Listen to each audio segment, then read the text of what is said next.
नमस्कार शेतकरी मित्रांनो, जय श्री महाकाल. मित्रांनो, शेतकरी सुखी तर देश सुखी. आज आपण खतोळगावी चेतन जाधव यांच्या प्लॉटवर आलेलो आहे. आर्यमनचा प्लॉट आहे. तर आपण बघू शकता का त्यांनी यावर्षी रानडीचे बेसल डोस वापरलेले आहे आणि काय त्यांचं रिझल्ट आलेले आहे ते स्वतः सांगणार आहे आपल्याला. त्यांच्या प्लॉटवरती नाव चेतन जाधव, राहणार खतवड, तालुका दिंडोरी, जिल्हा नाशिक.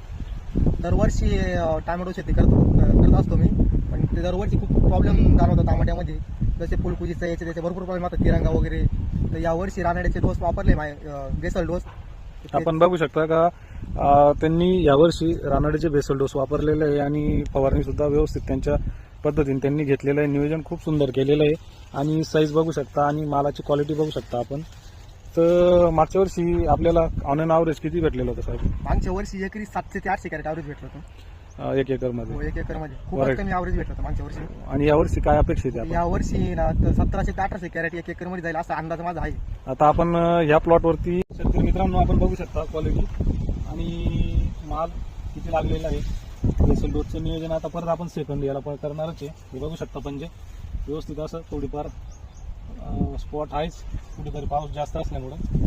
हे बघू शकता का पूर्ण प्लॉट बुडफळ बघू शकता आपण. तुम्हाला जर वाटत असेल वरच दाखवत असेल भाऊ साहेब, हे बुडफळ बघू शकता. खूप असं वरती पाहू शकता का अशा पद्धतीचं नियोजन झालेलं आहे. आणि जे आम्ही टार्गेट ठेवलं आहे का 1800 ते 1900, तर त्या हिशोबाने त्यांच्यावाला मागच्या वर्षापेक्षा जास्त उत्पन्न आपण काढून देण्याचं त्यांना सांगितलेलंच होतं. ते बुडफळ बघू शकता.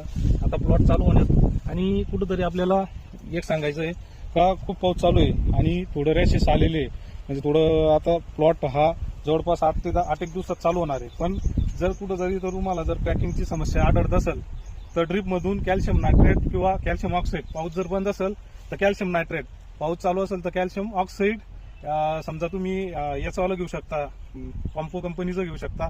एकरी 3 किलो ससुरी 2 लिटर असं ड्रीपमधून खालून सोडू शकता.